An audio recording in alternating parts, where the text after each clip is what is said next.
Imagine you're trudging through Penta's endless dunes, where the air's thick with grit and the ground's a graveyard of forgotten junk, when a sultry voice cuts through the haze like a siren call from a scrap spaceship.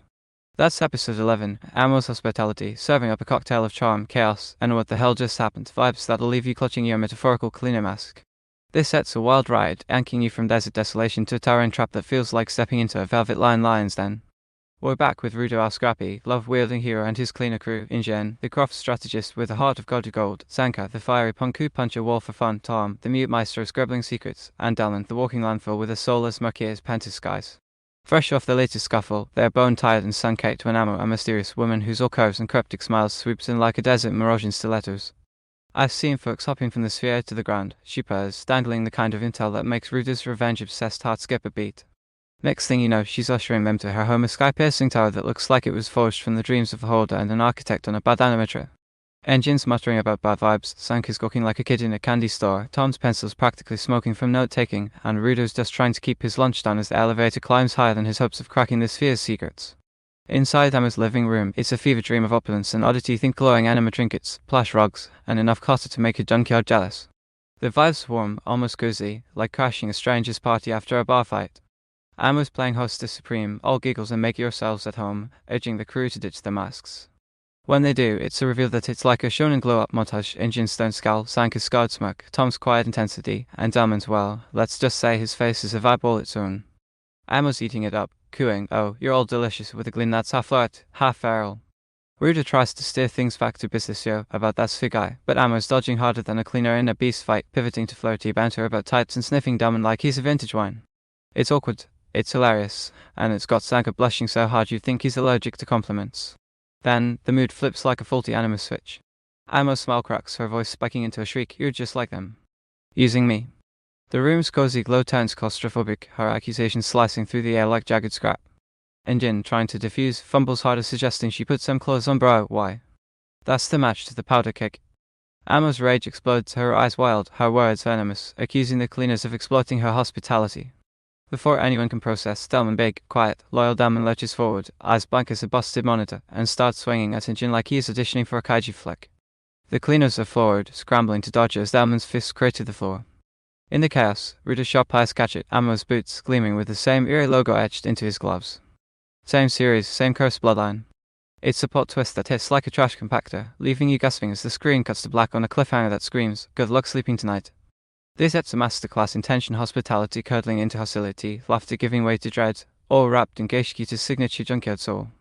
Let's talk art, because episode 11's visuals are a love letter to Gachikuta's trash punk art dialed up to 11 by Studio Bones Animation Alchemy. The manga's raw, sketchy grit, those jagged lines and chaotic panels gets a glow-up that's equal parts grimy and gorgeous. Penta's desert sprawls under a bruised sky, rendered in muted ochres and ashy greys that make every grain of sand feel like a story of loss. Then you hit Amo's tower, and it's like flipping from a post-apoc wasteland to a technicolor fever dream. The camera swoops through spiraling staircases, anima-infused walls pulsing with crimson and gold veins, creating a sense of vertigo that mirrors Rudo's knees. It's not just a setting, it's a mood, alive and oppressive, like the tower's daring you to trust it. The character designs. Pure fire. Amo steals the show, her flowing hair moves like liquid obsidian, her boots glinting with that logo and crisp, obsessive detail that screams foreshadowing. The mask-off sequence is a visual mic drop. Every cleaner's face gets its moment, from Injin's weathered intensity to Sanka's cocky scars lit by soft, flickering glows that make them feel achingly human. And that rage spiral? Sakuga heaven. Ao's meltdown is animated with fluid ferocity, her hair lashes like a storm, her expression cycling from betrayal to fury in frames so tight you can feel her pulse. Delmon's attack is a slow-bound beast, his hulking form warping the perspective, every step a thunderclap of sound design and shadow play. It's immersive as hell, pulling you into the trash heap with them. Nudge time, though kindly, like a friend passing you a napkin. The quieter dialogue scenes, like Amo's flirty banter, lean a bit too heavily on static shots and minimal animation, are Bones' hallmark when they're juggling multiple projects. It's not a deal breaker, the manga's sketchy charm carries through, and there's still his personality, but a touch more micro-movement, a quirked brow, a shifting scarf could have kept the energy crackling. Also, the transition from cozy to chaotic feels slightly rash, a few extra frames of Amo's smile frame could have deepened the gut punch. Still, this is nitpicking a visual banger that's 90% perfection, delivering a junkyard aesthetic that's as bold as it is beautiful. If you love the manga's art, the anime's color-soaked chaos will have you glued to the screen. Spilling my guts over this episode feels like swapping war stories after a cleaner mission. Episode 11's got me hooked, rattled, and raring for more. Gachiakuta's world is a trash heap that keeps giving, blending shonen fire with a gritty heart that makes every twist feel personal. This app's a turning point, shifting from desert brawls to psychological traps, with Amo's hospitality to hostility arc serving as a perfect microcosm of the series' knack for subverting expectations. I'm obsessed with the cleaner's dynamic, Rudo's honest grit, Injin's fumbled leadership, Zenka's flustered bravado, Tom's silent depth, and Delmon's sudden betrayal. Or is it that lover link between Rudo and Amo? It's the kind of lore drop that makes my brain buzz with theories about vital instruments and their cursed ties. Honest critique, cafe style, the pacing's a hair frenetic, rushing Amo's emotional pivot just enough to make it sting less than it could. A bit more build-up on her trauma would have made her outburst reckless. But the highs, oh, they soar. The world build is a slow drip of brilliance, Penta's desolation, the sphere's looming mystery, Anima as both power and poison. It's a story that chews on themes of trust, betrayal, and what it means to be discarded, all while keeping you laughing, gasping, and theorizing.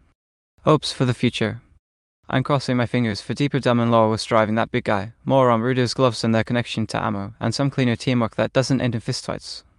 If Gachiakuta keeps balancing its raw heart with these visual gut punches, it's on track to be a shonen legend. So, what's got you hyped? Amo's unhinged energy or that Delmon cliffhanger? Hit me with your thoughts next. Romans on me.